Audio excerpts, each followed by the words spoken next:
Hello, everyone. We're going to start with a geography question that have nothing to do with grassland. So, do any of you know what Wallonia is? Just raise your hand if you know. Okay, great. So if you know, please keep it to yourself. If you don't, just pay attention to my presentation and you will find out.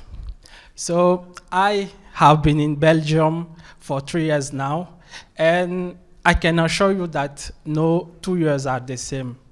2020 was a relatively dry year. 2021 was a very wet year with flooding in Belgium. And 2022 was one of the driest years in the last 20 years. So in this context of climate variation, it's important to find a way to ensure the stability of grassland. So it is in this context that my work on modeling the biomass production of grassland of Wallonia according to their functional type fit. As you know, grasslands have many benefits. It's a living environment for many plant and animal species, and it's also an important source of an expensive food for animals. And all these services are the result of a combination of weather conditions and management strategies. So to ensure the stability of grasslands and all these services, it's important to continuously adapt the management strategies to weather conditions. So on the Belgium scale, we count more than 480,000 hectares of permanent grassland and 2.4 million head of cattle. So for those who had it, congrats. For those who hadn't, Belgium is divided in 3 regions. So in the south, Wallonia. So Wallonia is the French part of Belgium. And in the north, Flanders, and in the middle, Brussels, which is the mix of both the big one. So here, we see that more than half of Belgium's grassland surfaces is located in Wallonia. So the question must be how a model can help to ensure the stability of these grasslands. A model is a simplification of complex reality. So a model can help to understand the functioning of grassland, which is a complex ecosystem. So in this context of climate variation, it's difficult for a farmer to project himself even in 1 year. So modeling by reproducing the future weather condition can help to predict the consequences of the current management strategies, so the farmer can change or adapt his strategies if necessary. So the hypothesis of this first step of my work is that my model, as parameterized, correctly simulates the dynamics of grass growth for plant functional type A and B. So the question must be, what is plant functional type A and B? The concept of plant functional type was developed by Cruz in 2002 to facilitate the diagnosis of the use value of grassland. So he suggests to group the plant with the same functional type together. So when I talk by functional type, it's some morphological, physiological, biochemical, or structural characteristic of the plant. So he distinguished in 2002 4, but after he will extend to 6. So here I present the first four. So the type A, B, C, and D. And some of functional traits are the specific leaf area, the organic matter digestibility, or the leaf lifespan. So, for example, the type A plant have a high specific leaf area, high organic matter digestibility, and they are adapted to a frequent defoliation, so they can support a high grazing intensity. And the type B plant have medium specific leaf area, high organic matter digestibility, but they can only support the moderate grazing intensity. So, given the number of species in the permanent grassland, in Pampa, for example, we can have more than 100 species in the grassland. So it's difficult, even impossible, for a mathematical model to consider all these species. So some models simulate the dynamics of grassland, such as a set of functional type rather than a set of species. And one of these models is ModeVG model, developed in 2006. And this model is parameterized to consider the four functional types, so E, B, C, and D. But the good things with this model is that it simulates the effect of management strategies on biomass production, biomass structure, and calorie. But there is no soil compartment in this model. And so another model based on this first model was developed in 2018. But now this model considers the soil compartment, but it's limited to plant functional type A. So my work at this first step was to combine these models together.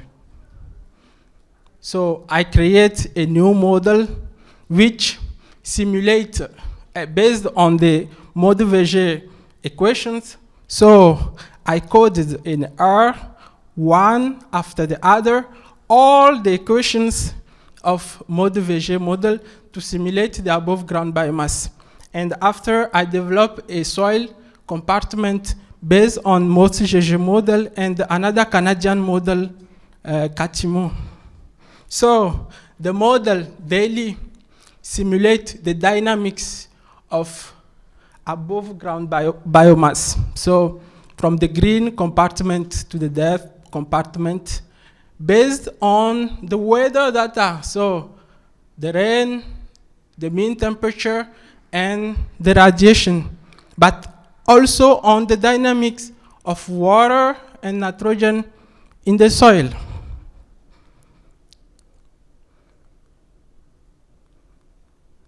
So to validate this model, I use data from two sites in Wallonia, Tenlo and Louvain-la-Neuve. And here we can see the temperature was almost the same, but the precipitation was a little bit higher in Tenlo, but there wasn't significant difference. So the data I use for model evaluation is the first evaluation of this model. Cover 5 years, so from 2014 to 2018, and the 45 cuts were made during this period. So here we can see the result. So what I did is to compare the field data to the result of my model to see if there is a match. And here we can see the correlation between the simulate data and the observed data. So I calculated some indicators used to evaluate the calorie of a model. So for a perfect model, the relative root mean square error must be under 30% or 20% sometimes. The normalized deviation must be under 10%, and the model efficiency must be higher than 50%. Here I have the relative root mean for all the cats, 45 cats. I have the relative root mean square a little bit higher than 30%, but it's okay. For the first evaluation, it's okay. And a normalized deviation under 10%, that's good. And a good efficiency, more than 60%. So when I consider the biomass production by plant functional type, we can see that the type B is very well simulated. So the relative root mean square is a little bit higher than 30%, but okay. And I have very good normal deviation under 10% and a very good model efficiency higher than 70%. So now my model for this first step of my work can predict with good accuracy the biomass production for grassland dominated by plant functional type A and B. And the parameterizing and the calibrating work continues to consider all the plant functional type and another soil and weather conditions. So thank you for your attention.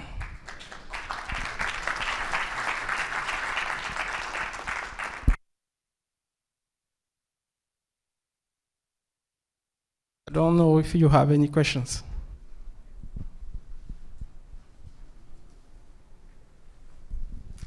Okay, Magno from Federal University of Ceará, Brazil. Do you think of your model should estimate the biomass of different functional types that should be wood layer and herbaceous layer should be possible? Kind of trees against grass, for example?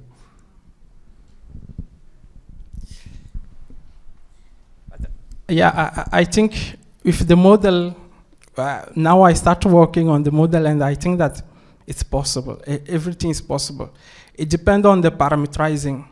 If we need to simulate the biomass production of trees, we will use another parameters to do it. But I think if we have weather data and the good parameters, I think it's possible. But now we have to go in the literature to know if there is another model on tree biomass production or something like this, and we can try to adapt. Or we can imagine to create a new model. But it's not easy to create a new one from nothing. But we will, yeah, it's possible, I think.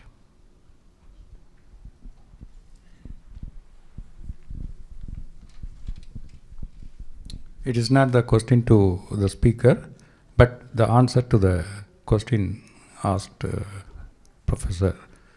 I had prepared for the nitrogen fixing trees. I worked with the leaf protein and the entire tree biomass. So that works fantastic. So like this, what's your tree species can work with the model as the speaker suggested. Thank you.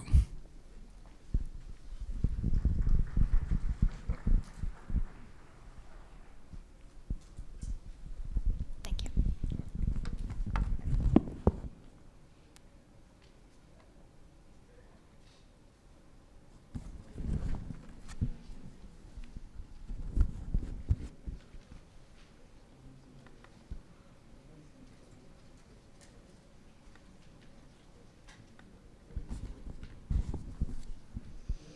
Okay, and our next presentation will be Estimating the Forage Biomass Using Unmanned Ground and Aerial Vehicles by Johnson Mulsing.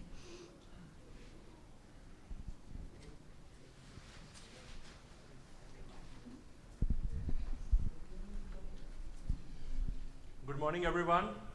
I am Jas Anmol Singh from Clemson University, and I'll be presenting on how we can use the aerial and ground vehicles for estimating the forage biomass in pastures. It is a part of the project funded by United States Department of Agriculture, and as a part of this project, we studied two different forage crops, that is alfalfa and tall fescue, for estimating their above ground biomass using unmanned aerial, that is drones, and ground vehicles, that is ground rovers. So in this experiment, we took some key considerations. One of them is that the biomass harvested, the estimates that we make should be made before the actual harvesting of the biomass. This can help us in better management of the of the forage that is available in the fields, because if you know the biomass that is expected from your field like very before it is actually harvested, so that can help you in better allocation and management of that forage if it is less than expected or more than expected. Another key consideration that we took while designing the experiment is that the methods should be non-destructive in nature, which means sometimes what happens is during the estimation process, we just harvest the samples from the field, and those multiple samples add in the wastage of those samples in the lab testing that cannot be consumed actually in the field for the grazing or for hay purposes. The third key consideration that we took in this experiment was increasing the spatial resolution, which means adding more number of data points in the field for the biomass, so that we can have site-specific data, like data for each and every region of the field and not a generalized data for the whole field. And last but not the least, the key consideration that we took was increasing the accuracy of the measurements. So there are existing methods that are being performed, but what we were trying is to increase the accuracy of the measurements using the current method. So let us talk about some introduction and background of this study. So as I discussed, like pre-harvest estimation allows you to manage your forage in a better way. Like if you have, for example, a less amount of forage in your field that is grown that particular year. So you can just say, like, if I have like 10% or 20% decrease in my forage grown in that area particularly, so how I can best allocate to increase my profits and get the benefits, and how I can manage that growth in the next coming years so as to increase my growth. The traditional methods that are used for estimating the forage basically include the direct estimations, which we call like clipping and weighing. So you just have a frame and you just put it in the field and then just clip off the biomass or the forage that is available in that frame, and then you just weight that and then say, okay, this much is the amount, this much kg of biomass I have in this particular area, and you take multiple samples and then just replicate it for the whole field. Another method could be taking those samples to a lab and doing the wet analysis, that by oven drying on all those methods. They are still considered one of the best methods for biomass estimation, but the major problem with these methods is that they are time consuming, because you need to go to different points on the field and just then clip off the samples and then take to the lab and do the oven drying for like 24 to 48 hours. So that invests a lot of time and don't give you the real-time data. Another problem is the labor, as you need to have a lot of people working in the field collecting your data. And the third thing is costly. So in oven drying and all other methods, what happens is the equipments used are very costly. So you need to invest a lot of money in the equipments as well for getting the outputs. And the major problem with these direct methods are, like, they are the destructive methods, which means you always need to go to the field and clip off the biomass, clip off the forage to get the biomass estimates. So the solution to this problem is indirect methods. As the name suggests, indirect method means you are measuring a particular quantity that is directly or indirectly affecting the biomass. This is as simple as explained as if A is proportional to B and B is proportional to C, that means A is proportional to C. So what we do is, generally, the crop height is preferred as a predictor of a biomass. There are other predictors as well, but the most preferable one is the crop height. So what people used to do is, they go to the field, measure the crop height, and based upon that crop height, they develop a prediction model between the biomass and the crop height, and then whatever the crop height they get in the field at different locations, they just put it in that prediction model and get the biomass values. Earlier, these crop height measurements used to happen in like different ways. One of those methods is like using a measuring tape. So they used to go to the field and just take the height of the forage and then used to use that height values. And another thing was pasture rulers, if you all know, like they just used to stand that pasture ruler in the field, and based upon the preset algorithms or the prediction models, it used to tell you how much is your biomass in kgs per hectare. Further development in these methods resulted in the pasture plate meters, which you just go to the field and take multiple readings in the field for the height values, and then you use those height values for the prediction of the biomass. The major limitation of these or the difficulty in these manual methods is that they include the human error. So human, as you all know, sometimes we are lazy and we just do the sampling the way that we want, and we just decrease the consistency of the recordings. So to mitigate this problem, the solution is using the remote sensing, which means reducing the human interaction in the data collection process, so that the system or the machines collect the plant height data or whatever data for you to analyze that further. This remote sensing is generally done using the sensors and the cameras, whichever way you like or whichever way serves your purpose. So you use sensors and cameras mounted on different vehicles, maybe the aerial vehicles or ground vehicles, to estimate the plant height values. As a part of this experiment, what we did was, we had a ground rover installed with a compression ski and an ultrasound sensor. Now this is how it works. You have a ground rover, there is a compression ski that slides over the plant canopy.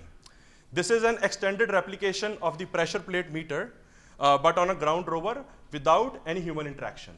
So that ski is attached to the rover that slides up and down along with the plant canopy, and the ultrasound sensor installed just above the ski used to measure how much is the distance between the sensor and the ski. And subtracting that distance from the mounting height of the sensor gives us how much is the plant height, or I would say the compressed plant height. We use these plant height values to develop a prediction model with the actual biomass values. Now, for the data collection purpose, what we did was, we went to the field, marked some random plots in a big paddock of 1 acre out of a big pasture. Then we used to run this ground rover over those plots before the harvesting. Then we used a big harvester for harvesting those plots and sampling the forage, sampling the forage from those plots for the lab-based assessment of the biomass. Then after the harvesting, we again used to run that ground rover in the field to collect the post-harvest height values. So once we have pre-harvest height values, then we have post-harvest height values. We used to subtract them and get the harvested height of the plants. Now this harvested height, along with the lab-tested biomass values, that is wet biomass and dry biomass, both of them, we used to develop the prediction models with of the harvested height and wet biomass, and harvested height and dry biomass. Now, the part of unmanned aerial vehicles come. So for the analysis purpose, what we do is, we just flew the aerial vehicle into the whole field, which was capturing the images of the field like block by block.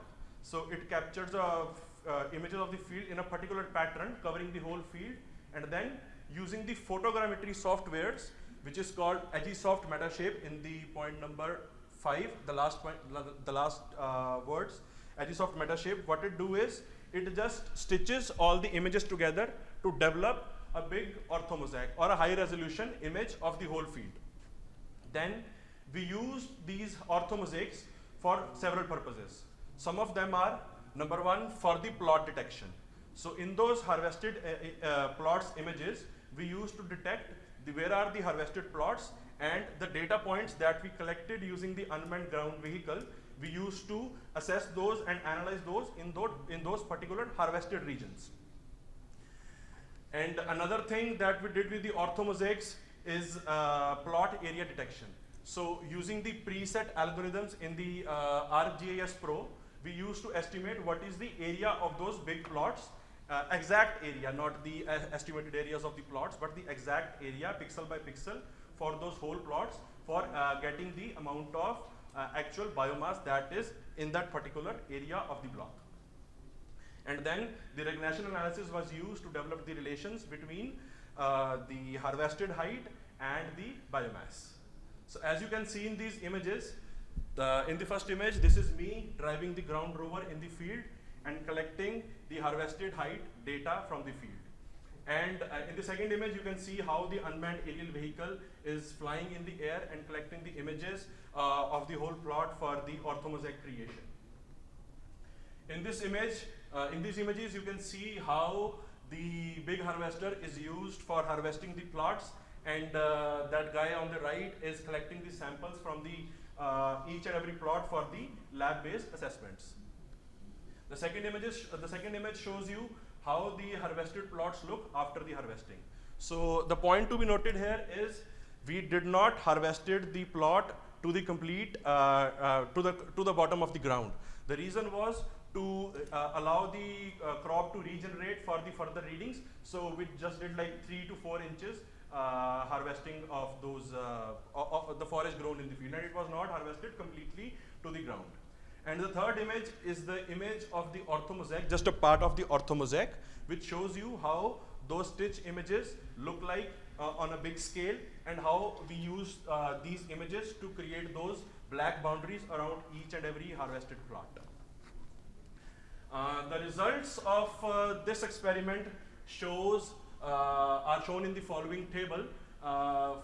We studied 2 crops, that is alfalfa and tall fescue, and the point to be noted is we used 2 different heights for the creation of the orthomosaic, just to test like is there any difference in the creation and the plot detection process when we use higher elevation and the lower elevation. And the crop height, that is CH, was used as the predictor, and we used it to predict the wet biomass and dry biomass. So the R-square values that we received from the relations come out to be 0.81 and 0.82 for alfalfa in wet and dry biomass. And for tall fescue, it was a little lesser. I won't say a little lesser, but a lot lesser, which is 0.5 and 0.51. The reason for this lower values is that in the fields, the tall fescue was not grown very well, so that is what resulted in the lesser values of the biomass prediction and the R-squares. The prediction model, as we can see from the data, was able to detect, was able to tell us like the crop height is actually going to give us the good values of the biomass from the higher values of like 0.81 and 0.82 for the R-squares. And also the last thing was the flight height did not affected much in the creation of those orthomosaics, but the lower elevation or the lower height or the lower flight height helped us in better detection of the plots. Obviously, the more closer you are from the ground, the more best resolution of the images you will get. So in that case, it will be easy for you to detect the plots in the field. So that's all for my presentation, and I am open for your questions. Thank you so much.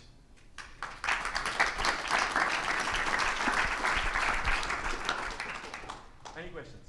It always seems to me like one of the problems we run into is inflorescence, seed head formation. The cows don't eat it anyway, but it's disproportionately accounts for a lot of the plant height and those sorts of things. It's more leaf height. We would seem like, and I noticed in your plots you were looking at the leaves. How do we correct for early season, like in tall fescue when it's seeding out? Do we just disregard the stem and just measure the leaf height? If I get your question, so you just wanted to ask like how we can just use the crop height or the leaf height. Well, we're trying to measure what the cows are going to eat, and they're not going to eat the seed heads. So that is a nice question. The thing is, it depends upon the crop to crop. So generally, alfalfa is like more of the stem material, and the tall fescue is more about the grassy material. So what happens is, generally, when you do the biomass estimates, so you just estimate the dry biomass and wet biomass for the actual thing that you are going to test. So for tall fescue and for other crops, it is the leaves, and for alfalfa, it may include the stemmy part as well. So generally, we are just making the prediction models like how much is the biomass. So the biomass is actually tested in the field. We are using the plant height as an estimator of biomass. So the biomass that you get is the actual field lab-based biomass. That is the actual practice that we use. I hope I answered your question. Well, it's just, the whole thing's confusing anyway. We've been struggling this for years, and we're not going to answer it today either, though, so. Any other questions?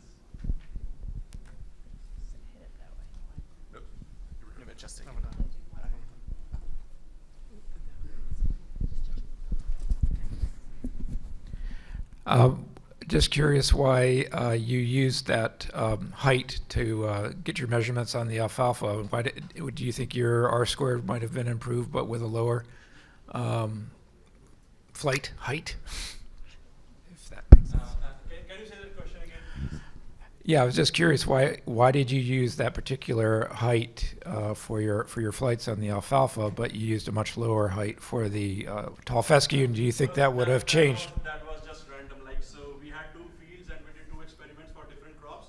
So we just tested for like one we can do with the higher height and one we can do with the lower height, just to test the creation of the orthomosaics. It has nothing related with the biomass or the height. It is just like creation of those orthomosaic to detect the plots.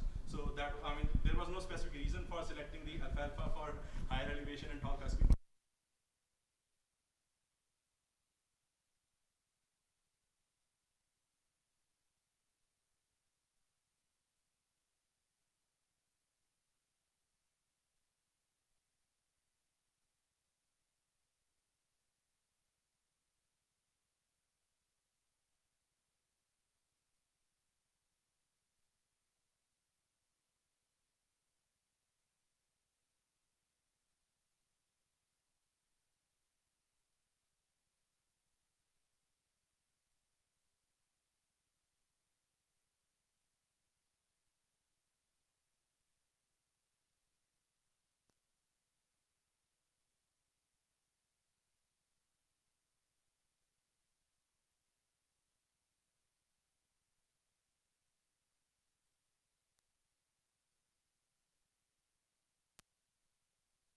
Hi. Yeah.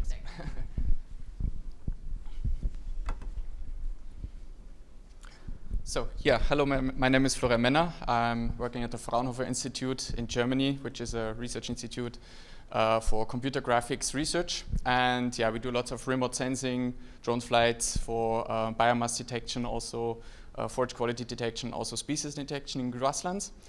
But I'm also doing my PhD at the University of Bonn. And this is the work I'm going to present today. So how we can predict forage quality and quantity by hyperspectral measurements, even across climate zones. So I mean, we already knew the importance of forage prediction through models or through remote sensing. So I want to go into, introduce you. Okay, it's not working right now.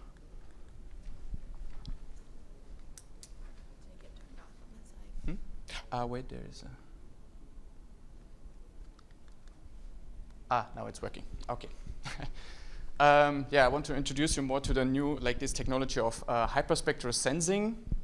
And basically what you are doing is not taking only, so we sense grassland canopy with a special sensor. So here we use a field spectrometer.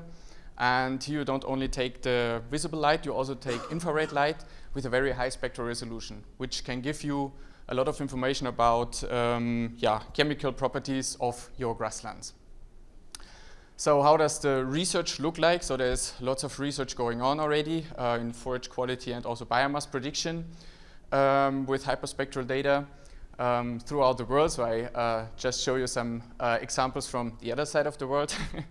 But all of these models are very site-specific. And we ask ourselves the question whether we can do it also or calibrate global models, whether this is possible and to what extent. So yeah, that's what we did. So we used metabolizable energy as a forage quality predictor, which is a quite universal predictor. So it contains also nitrogen content, fiber content, and so on.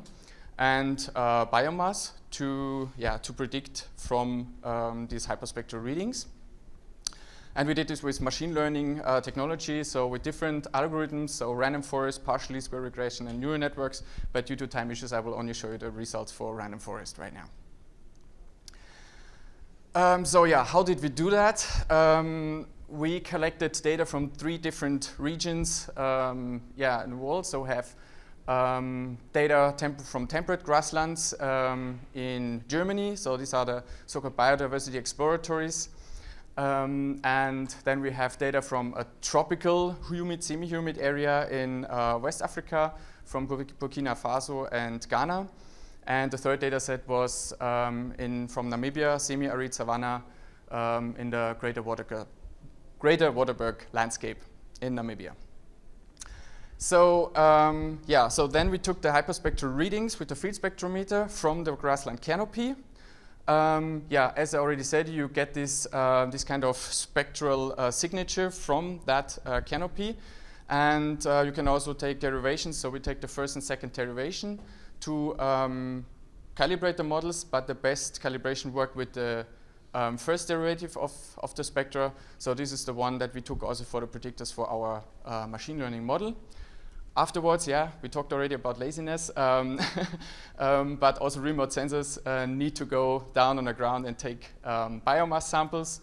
So we clip the biomass for weighing the biomass afterwards for the dry matter, and also did lab measurements of the metabolizable energy content. So then we took this data to calibrate our models. So as I already said, we had different algorithms. But calibrating model is an easy thing, so the more difficult part is like to validate it, how good it really is. And so we had a 3-step validation system. So one is calibrating model for each single site. Okay, you can't see it right now, but for each, so for semi-arid, tropical, and temperate data set. And then we combined all those data together to create a kind of global model. So this we validated with the so-called 5-fold cross-validation. So you pick one part out, calibrate the model with the rest of the data, and then validate with this part, and this you rotate. So, but then we also wanted to see whether a global model can predict the local parts. So how can you predict the local data with a global model? So this is the second one. So we picked out one part, calibrated with only with a local data set, calibrated a global data set, and then tried to validate this small data set with both model algorithms. And then, of course, we talk about also transferability. How can these models be transferred to a new area in the world? And this is what we call the so-called spatial cross-validation. So you take out one complete region, calibrate with the 2 remaining regions, and validate with the other one.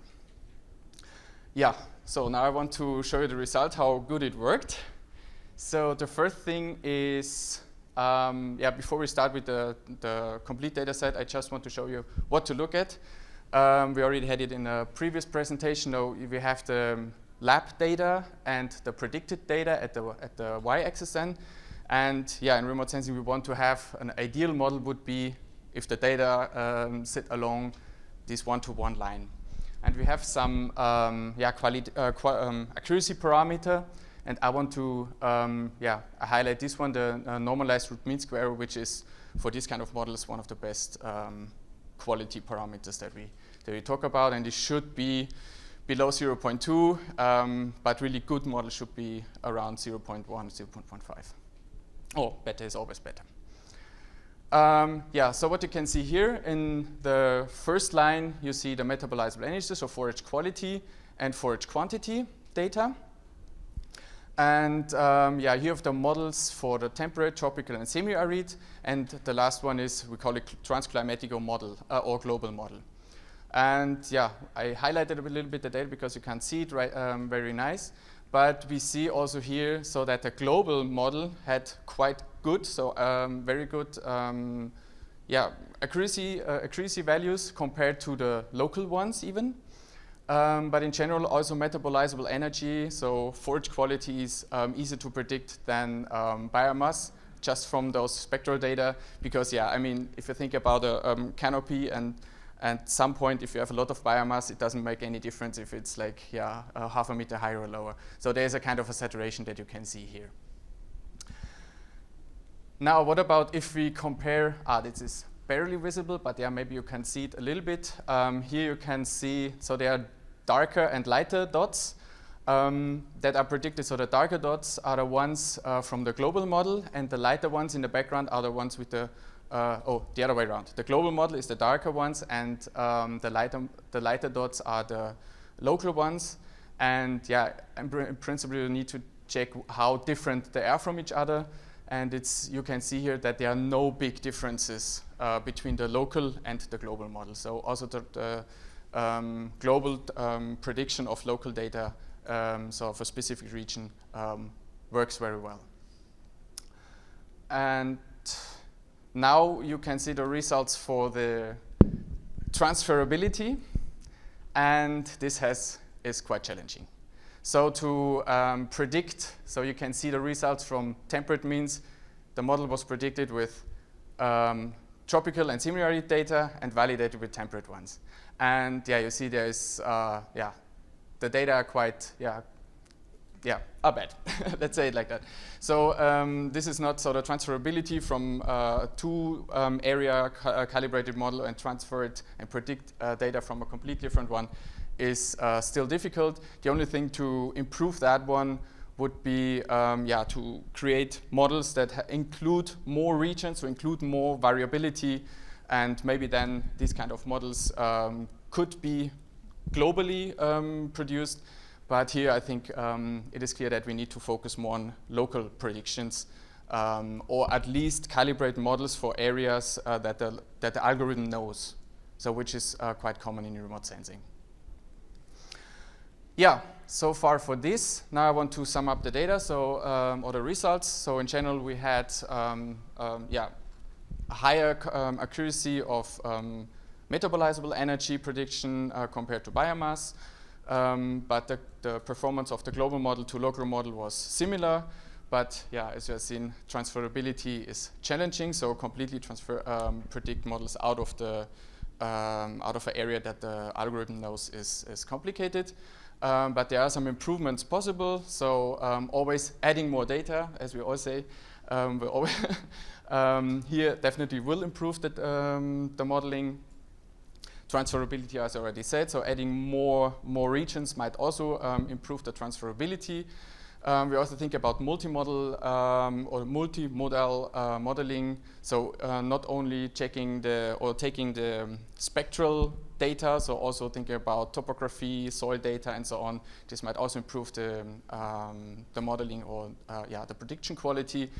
But in general, we can say we are at the step that we can also upscale those technology, because there are already hyperspectral sensors available, or even cameras available for drones and satellites. So this is also what we are going to do.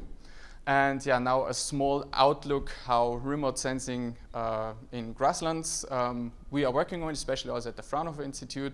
So one is forage quality and quantity prediction from drone images with multispectral and hyperspectral cameras. And there we definitely will increase our data set, because each pixel is one data point compared to the field spectrometer. We also work on plant disease detection in grass and croplands. And a very new and a promising technology is with hyperspectral data, also with LiDAR sensors. We want to detect biodiversity and to detect species, so the species composition of grasslands, which works also quite nice. So you see a small map of a northern German grassland. And yeah, so this is the stuff that we are going to do. And so that's so much from my side.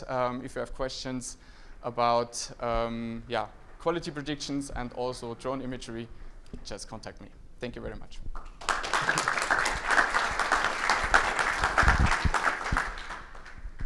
Yes. First of all, thank you for this clear and mainly honest presentation, because you presented the difficulties to transfer the model from one side to the other. Maybe it's my glasses that are not good, but I couldn't see the wavelengths in your graphs. So hyperspectral up to 3,000 or even more, I don't know, if you can precise on that point. And the second thing, you were talking about taking into account the soil and other things, the slopes.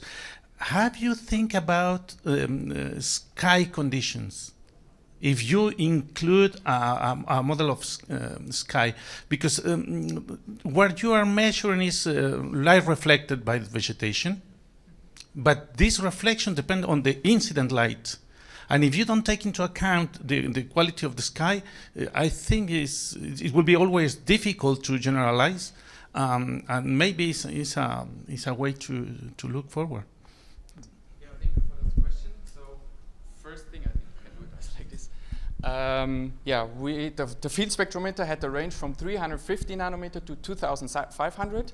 So it was a full range spectrometer. Because also fiber and so on is reflecting then in more in the 2000 area, and proteins in the 1600 nanometer area. So that's quite important to have the full range. And regarding the second question, the sky was already, so the sky conditions were already considered, because when you take hyperspectral data, you take a ground calibration, see how, so then you get what comes from the sun, or at least throughout the whole atmosphere. Then you take your measurement, and then you check again whether the line is still straight. So, and if it's not straight, if there was some atmospheric change, a cloud coming, or just some humidity changes, then you have to redo the measurement. Yeah. So this is already, so unfortunately we can't improve that just by considering that one. Thank you. Thanks. Any more questions? I think we're already done.